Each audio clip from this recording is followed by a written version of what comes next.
dans le fichier même de la fonction Alors, publique. il faut craindre que certains propos tenus avant ne deviennent aujourd'hui une sorte de générique parce que on risque de nous dire un jour que moi je ne connais pas l'administration, celui qui connaissait malheureusement ou m'a trompé ou est décédé, parce que ce qui est en train de se passer. Et malheureusement, s'il est mort, on ne pourra pas le réveiller. À un moment donné, Oui, j'espère que tout le monde a compris la référence. Mais bien sûr, bon, c'est déjà connu de tous.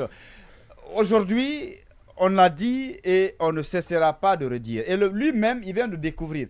À un moment donné, lors d'un conseil des ministres, il aurait piqué une colère noire pour dire qu'il y a un sérieux problème au niveau de la communication institutionnelle. C'est-à-dire le ministre dit A, le premier ministre dit B, et puis le CNRD dit C. Le porte-parole du gouvernement dit. Voilà, finalement, on se retrouve, on ne sait même pas qu'est-ce qu'il faut prendre. Parce que vous vous souvenez, quand on a posé ce problème, il n'y a même pas longtemps, le ministre disait oui, il y a même en quelque sorte, on a annoncé une fourchette pour dire qu'on va recruter les gens. Même pas une semaine, c'est le président qui dit non. Alors, on se pose la question, comment ça fonctionne en réalité? Qu'est-ce qui se passe? Est-ce que, même ce conseil des ministres, qu'est-ce qui se passe en fait? De quoi est-ce qu'on parle? Parce que là, on a vraiment du mal à comprendre. On va de coq à l'âne, on va de tâtonnement en tâtonnement. On dit qu'on a évalué les ministres. Il y en a qui ont eu deux, que personne n'a eu la moyenne, mais quand même on les maintient toujours. C'est quand même très compliqué. Oui. Je pense qu'il faut accepter de reconnaître que la transition, ce n'est pas une période d'apprentissage. Il faut prendre ceux qui ont de l'expérience et qui maîtrisent. Attendez, mais ne ce qui est en train de se passer, mais c'est quand même eux. amateur. Mais ne C'est vous pas ont pas une dit qu'ils question sont en train de. d'apprendre. Je suis Attendez, désolé, il faut que l'on s'entende sur quelque chose. Oui. La transition, c'est quand même une période relativement courte. Ce qui veut dire que on a envie de faire les choses vite et bien. Et donc, il faut aller avec des personnes qui ont de l'expérience ou tout au moins qui acceptent de collaborer avec les équipes. D'accord, mais c'est ce qui a été demandé tout récemment. Ça a été le message porté par le Premier ministre. Malheureusement, ça ne marche pas. Ça marche pas. Mais il vient de porter le message, ça fait même pas 2 semaines. Je te donne un exemple. Cette question de le point gate dont on parle. Oui.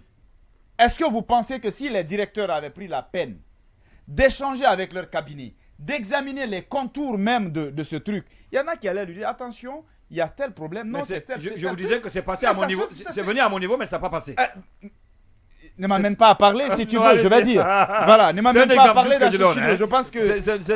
Oui, mais bien sûr, parce que moi je dirais que tu n'as pas été écouté. Au contraire, ta proposition, on l'a mis dans la poubelle. Il ne faut pas qu'on aille très loin de ça. Alors, ce que je veux dire, on est dans une situation où il faut faire très attention. Et malheureusement, le colonel, il ne faut pas que ça soit un réveil tardif. Rien n'est tard, mais encore une fois, il faut évaluer, il faut vraiment prendre ce qui D'accord, oui, d'accord, en 2 minutes, là, on va aller avec l'invité. En 2 minutes, je me réjouis de cette décision, c'est une très bonne décision. Parce que moi, je rappelle ma position, lorsqu'on a annoncé un recrutement parce qu'on a mis à la retraite, moi je disais, ça ne doit pas être systématique. C'est pas parce qu'on met 20 000 personnes à la retraite qu'il faut recruter 20 000 personnes. Il faut évaluer les besoins, de l'existant, les besoins, est-ce qu'on a besoin, et c'est si finalement une étude nous prouve qu'on a besoin de 10 000, de 15 000, de 20 000 fonctionnaires dans tel secteur, là on procède au recrutement. Donc, et ça c'est la première des choses. Donc moi je suis content qu'on mette d'abord un stop parce que c'est vrai le président Alpha avait fait un constat à l'époque, c'est-à-dire qu'il a été constaté à son temps qu'il y a plus de stagiaires, de ceux qui font le bénévolat, qui sont dans les ministères et qui font le boulot même à la place des titulaires. Il y avait des secrétaires. Ça aussi, ça s'est passé au temps d'Alpha. Il y a de tout, il y a de tout dans l'administration publique. Il y a des fonctionnaires fictifs. Il y a des noms postés. Il y a ce que vous venez de décrire. Il y a des personnes qui sont postées, qui sont mais qui sont à l'étranger. Donc c'est un véritable fourre-tout. Et il y a aussi quand même une mafia autour de ça. Il y a des gens qui payaient quand même 10, 15 millions pour être recrutés à la fonction publique. C'est une réalité. Donc, et maintenant, c'est évident qu'il faille quand même avoir d'abord une vision claire avant de penser à recruter encore. Parce que même d'abord, la procédure de recrutement doit être auditée d'abord. Comment on recrute? Parce que même en recrutant, c'est le moment où on fraude, où on fourre encore des milliers.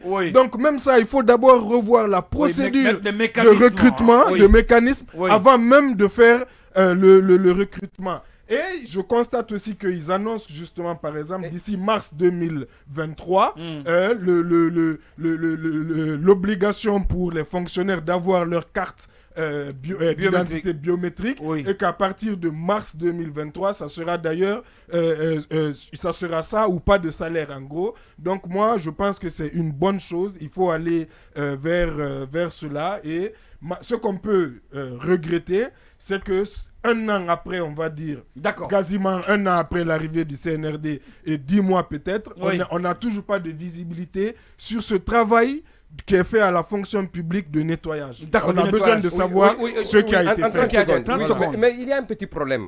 Vous savez, les gens aujourd'hui qui meublent l'administration guinéenne sont des cadres importés. C'est des gens de la diaspora. Non, c'est important. Ils ont bénéficié des décrets. C'est une caricature. Il y a beaucoup de Guinéens. Laissez-moi aller au bout de mes idées. C'est ce que je veux dire. Les gens qui ont bénéficié des décrets. On va évoluer. Laisse-moi aller. C'est des gens qui est déjà là. Il faut respecter nos compatriotes de l'étranger.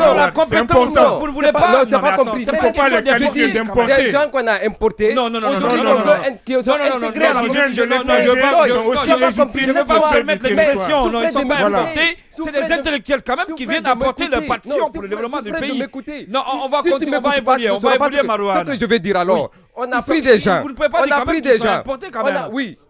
Alors, on a intégré aujourd'hui, on a nommé des gens. C'est péjoratif quand même. Oui, alors c'est le terme. On a nommé des Guinéens de l'extérieur dans l'administration. Et aujourd'hui, on a intégré dans l'administration. D'accord. Sur aujourd'hui le besoin qui est là, il y a déjà une bonne partie qui est meublée. Merci à vous, Marouane. On va se tourner vers l'invité du